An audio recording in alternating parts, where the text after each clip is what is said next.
नमस्कार, आप देख रहे हैं प्राइम टाइम। मैं हूं आपके साथ सुहेल खान। शुरुआत करेंगे बड़ी खबर के साथ। मध्य प्रदेश में पंचायत चुनाव निरस्त कर दिए गए हैं और इसका फैसला राज्य निर्वाचन आयोग ने ले लिया है। राज्य निर्वाचन आयोग की तरफ से जो बयान आया है उसमें कहा गया, विधि विशेषज्ञों से सलाह के बाद यह फैसला लिया जा रहा है। बंसल न्यूज पर बीएस जामोद ने यह बात साझा की है। उन्होंने ये भी कहा कि फिर से चुनाव पर विचार किया जाएगा, लेकिन फिलहाल जो फैसला लिया गया उसके मुताबिक मध्य प्रदेश में पंचायत चुनाव निरस्त कर दिए गए हैं।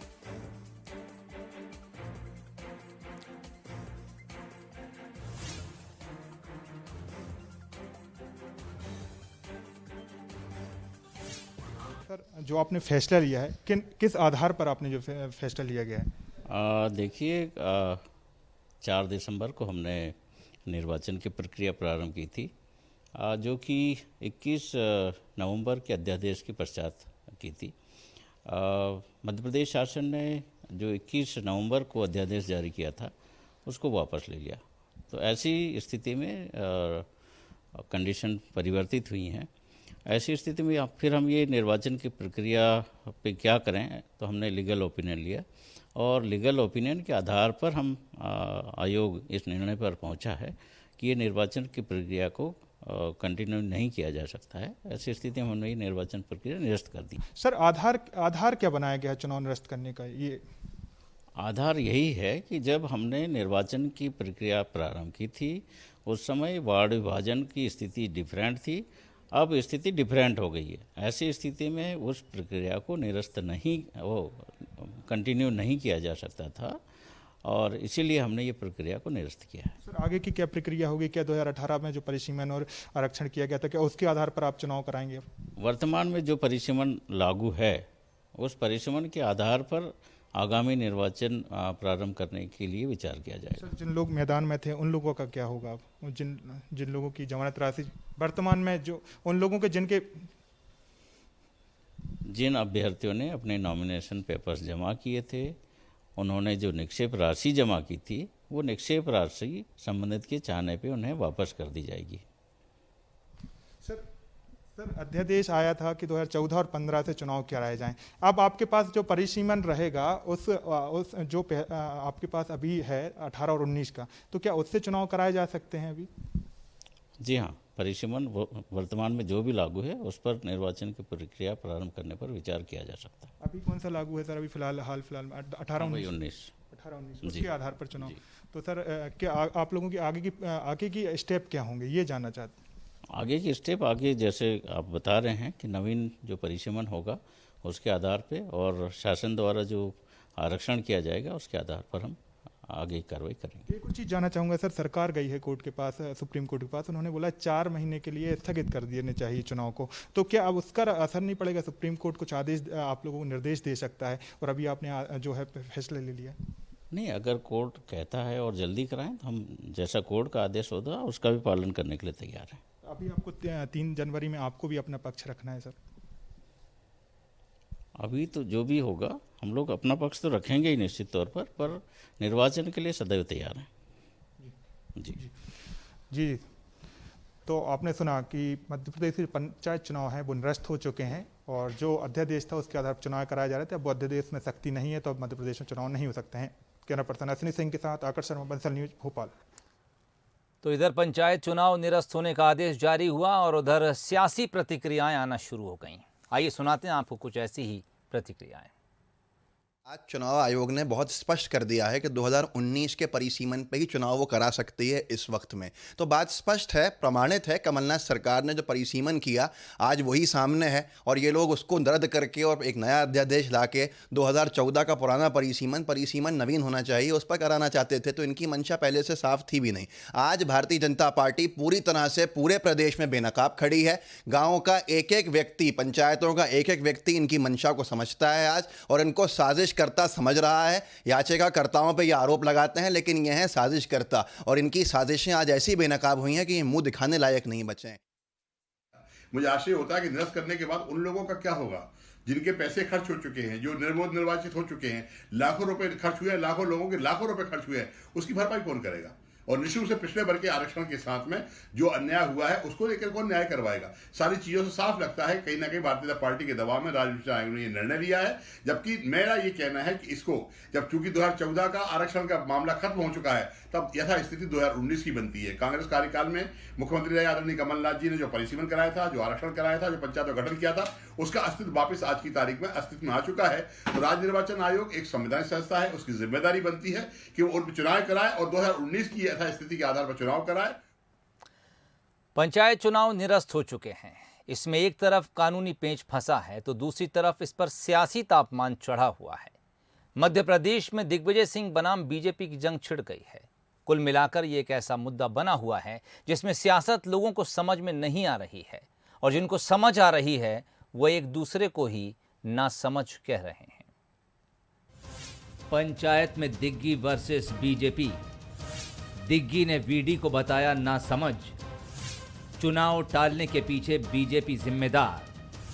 पंचायत में कमीशन उगाही का भी लगाया आरोप। जब मध्य प्रदेश विधानसभा का शीतकालीन सत्र चल रहा था और पंचायत चुनाव में ओबीसी आरक्षण को लेकर संकल्प पारित हुआ, उसी समय बयानों में दिग्विजय सिंह की भी एंट्री हुई। मध्य प्रदेश बीजेपी के अध्यक्ष वीडी शर्मा ने इसे दिग्गी का चक्रव्यूह करार दिया। अब जब दिग्विजय सिंह ने इस पर पलटवार किया तो सियासी बहस एक बार फिर नए सिरे से गर्मा गई कि ये जितनी भी आज जो भ्रम की स्थिति पैदा करने का काम जो कांग्रेस के नेता प्रतिपक्ष हैं कमलनाथ जी, ये पूरा चक्रव्यूह रचने का काम दिग्विजय सिंह जी करते हैं। और दिग्विजय सिंह ने ही ये व्यूह रचना रची, क्योंकि सामंतवादी सोच की प्रवृत्ति के जो लोग हैं वो हमेशा ये चाहते हैं कि ओबीसी वर्ग को किसी प्रकार से अवसर न मिले, और उसी भ्रम में, उसी इस जाल में मुझे लगता है कमलनाथ जी भी उलझ गए। वीडी शर्मा जब निकर में घूमते थे, 13-14 साल के होंगे उस समय, क्योंकि 70 का उनका जन्म है, मैंने देखा। सन 1994 में मैं जब मुख्यमंत्री था तो मध्य प्रदेश पहला राज्य था जहां की 73-74वें संविधान संशोधन के अंतर्गत पंचायत के चुनाव कराए गए, और उस दिन से लेकर आज तक 25% आरक्षण हमारे पिछड़ा वर्गों को दिया हुआ है। तो ये वीडी शर्मा जी जो हैं बच्चे हैं, नासमझ हैं। दिग्विजय ने वीडी शर्मा को बच्चा कहा तो नासमझ पर सियासत शुरू हो गई। वीडी भी हमलावर हो गए। वैसे उन्होंने गलत नहीं कहा है, वो इतनी उम्र के हैं कि उनके लिए मैं बच्चा ही हूं। और जहां तक नासमझी का सवाल है, तो या तो बचपन में व्यक्ति नासमझ होता है, तो मेरी उम्र 50 साल हो गई है, या फिर जब उम्र ज्यादा हो जाती है तब लोग नासमझ होते हैं। तो अब आप अंदाज लगा सकते हैं कि नासमझी किसकी है। इतना ही मैं कहना चाहता हूं। दिग्गी के बयान से वीडी शर्मा ही नहीं, पंचायत चुनाव की आग भी भभक उठी। अब तो उन्होंने सीधा आरोप लगाया कि पंचायत मंत्री के लोगों के जरिए 20% का कमीशन ऊपर से नीचे तक मिलता है। वहीं पंचायत चुनाव टलने का जिम्मेदार भी बीजेपी को ठहराते दिखे। गांव से लेकर जिले तक जितने भी पंचायत के काम होते हैं, उसमें सब पे 20%, 25-30% कमीशन ले रहे हैं, और ये वसूली पंचायत ग्रामीण विकास मंत्री जी के माध्यम से उनके लोग करते हैं, अलग अलग जगह पर, अलग अलग संभाग में। तो वो उस दिन समाप्त हो जाएगी जिस दिन की पंचायत के सरपंच चुनकर आ जाएंगे। अभी भी लोग उनको बंटाधार के नाम से ही जानते हैं, और कांग्रेस के चुनाव में जो प्रत्याशी होते हैं उनकी पूरी कोशिश ये होती है कि वो चुनाव प्रचार में हमारे क्षेत्र में ना आए, कि अगर ये हमारे क्षेत्र में आ जाएंगे तो हमारी पराजय निश्चित है। और इसलिए उम्मीदवार इसकी ताकत लगाता है कि कहीं दिग्विजय सिंह जी का कार्यक्रम हमारे क्षेत्र में ना बन जाए। तो उनकी जिस तरह की छवि मध्य प्रदेश और देश में बनी है, मैं समझता हूं राजनीति में कभी किसी की ऐसी छवि ना बने। फिलहाल पंचायत चुनाव पर लाए गए अध्यादेश को शिवराज कैबिनेट ने निरस्त कर दिया है। सुप्रीम कोर्ट में भी 3 पुनर्विचार याचिका लगी हैं। सरकार की तरफ से यह तय हो गया है कि पंचायत चुनाव बिना ओबीसी आरक्षण के नहीं होंगे। निर्वाचन आयोग ने भी इसे निरस्त कर दिया है। लेकिन दिलचस्प ये भी है कि जिस सियासत में शुरू से दिग्विजय शामिल नहीं थे, उसमें अब वो फ्रंट पर बयानबाजी दे रहे हैं। क्या बीजेपी यही चाहती थी या फिर दिग्विजय भी यही चाहते थे? Bureau report, Bansal news, Bhopal. और अब बात बीजेपी सांसद जीएस डामोर की, जो आखिरकार मीडिया के सामने आ ही गए और आने के बाद जो बयान उन्होंने दिया है वो भी आपको सुनाएंगे। उन्होंने कहा कि मुझे षड्यंत्र के तहत फंसाया गया है। डामोर ने यह भी कहा कि हम कोर्ट में अपनी बात रखेंगे। उन्होंने उस आरोप का जिक्र किया जो उन पर लगा है। उन्होंने कहा कि जहां का आरोप है वहां मैं कभी पदस्थ ही नहीं रहा। जीएस डामोर पर करोड़ों रुपए के घोटाले का आरोप है, हालांकि तब वो सांसद नहीं थे। मैं कभी अलीराजपुर जिले में रहा नहीं, और जब मेरी पदस्थापना अलीराजपुर जिले में रही नहीं तो मैं कैसे घोटाला कर सकता हूं। इसलिए ये आरोप षड्यंत्र है और हम इसकी तह तक जाएंगे, और जिसने भी हमारे खिलाफ षड्यंत्र रचा है। चलिए बात अगली खबर की। मध्य प्रदेश में बढ़ते कोरोना संक्रमण को लेकर शिवराज सरकार अलर्ट मोड पर है। सीएम शिवराज ने कोरोना को लेकर एक समीक्षा बैठक की, जिसमें बढ़ते संक्रमण पर लगाम लगाने और बच्चों के वैक्सीनेशन पर रणनीति बनी। इसके अलावा वैक्सीनेशन को लेकर गाइडलाइन भी जारी की गई। 3 जनवरी से 15 से 18 साल के बच्चों का टीकाकरण होना है। इसके लिए 1 जनवरी से कोविन ऐप पोर्टल पर रजिस्ट्रेशन शुरू हो जाएगा। वहीं वैक्सीनेशन सेंटर्स पर भी रजिस्ट्रेशन हो सकेगा। वैक्सीन लगाने के लिए स्कूल का आईडी कार्ड भी मान्य होगा। बच्चों को कोवैक्सीन का टीका लगाया जाएगा। इसके अलावा समीक्षा बैठक में नाइट कर्फ्यू जारी रखने पर सहमति बनी है और फिलहाल इसके अलावा कोई और प्रतिबंध लगाने की बात नहीं कही गई है।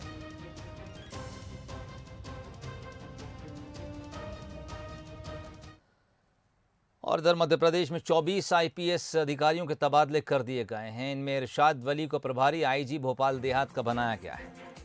24 आईपीएस अधिकारियों के तबादले, इरशाद वली प्रभारी आईजी बनाए गए भोपाल देहात के। इनके अलावा सूची में अगला नाम राकेश गुप्ता के हैं, आईजी बने हैं इंदौर देहात के।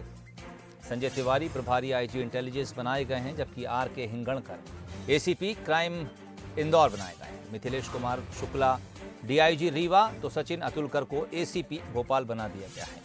अतुल सिंह कमांडेंट बनाए गए 7वीं battalion Bhopal. Mahesh Chandra Jain DCP traffic Indore की जिम्मेदारी संभालेंगे। कुल 24 आईपीएस अधिकारियों के तबादले किए गए हैं।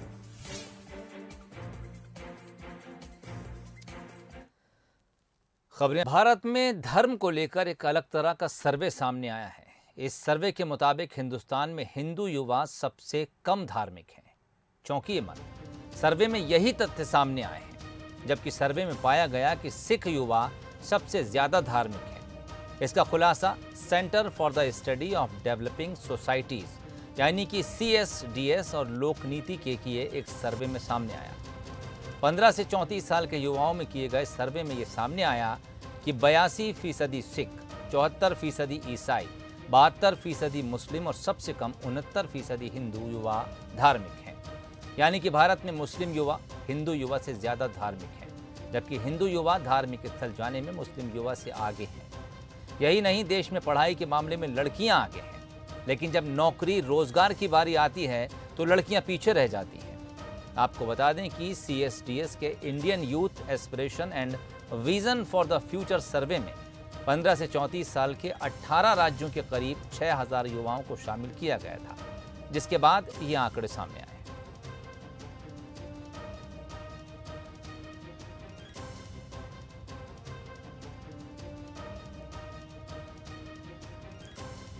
तो धार्मिक स्थल जाने में कौन आगे है और कौन पीछे, ये भी आंकड़ों के जरिए सामने आया है। सिख युवा 86% धार्मिक स्थलों में जाते हैं, ईसाई युवा 57%, हिंदू युवा 57% और इनसे कुछ कम मुस्लिम युवा हैं जो धार्मिक स्थलों में जाते हैं। आपने अक्सर लंबित शिकायतों के समाधान नहीं होने पर कर्मचारियों के वेतन रोके जाने के आदेश जरूर सुने होंगे। ये सजा अक्सर कलेक्टर अपने अधीनस्थ अधिकारी कर्मचारियों को देते रहते हैं, लेकिन जबलपुर कलेक्टर ने इस मामले में एक मिसाल पेश की है। दरअसल सीएम हेल्पलाइन पर लंबित शिकायतों के समाधान नहीं होने पर कलेक्टर ने अपने 1 महीने का वेतन रोक लिया। जानकारी के मुताबिक सीएम हेल्पलाइन से जुड़ी करीब 10,000 से ज्यादा शिकायतें लंबित थीं। लगातार मॉनिटरिंग के बाद भी अधिकारी लापरवाही बरत रहे थे, जिससे कलेक्टर सख्त हो गए और उन्होंने सभी अधिकारियों का 1-1 महीने का वेतन रोकने का आदेश दे दिया। वहीं इस तरह खुद का वेतन भी रोकने के फैसले से कलेक्टर ने एक आदर्श स्थापित किया। संवेदनशीलता के साथ में व्यक्ति से संपर्क करके उनके निराकरण करने के हेतु निर्देशित किया गया है। उसी क्रम में कई लोगों के जो है वो वेतन रोकने के भी निर्देश दिए गए थे। चूँकि जिला प्रमुख मैं भी हूँ, इसलिए मैं भी अपना नैतिक दायित्व उसको समझता हूँ। इसलिए जब तक कि उसमें निराकरण तेज़ी से न हो तब तक मैंने खुद के भी वेतन रोकने के लिए निर्णय लिया था। लेकिन उसके बाद से बहुत तेज़ी आई है। कई अधिकारियों ने कल से आज में ही मैंने रिव्यू किया है कि कई केसेस जो हैं संपर्क किए गए और डिस्पोजल किया गया है। आगे 7-8 दिन हम लोग और रिव्यू के इसमें रखेंगे कि ये प्रक्रिया यदि लगातार तेज़ी से चलती रही तो फिर उसके पश्चात 7 दिन बाद फिर पुनर्विचार होगा। इस खबर के साथ ही बुलेटिन में फिलहाल इतना ही। तमाम अपडेट्स के लिए जुड़े रहिए बंसल न्यूज़ के साथ। मुझे इजाज़त दीजिए। नमस्कार।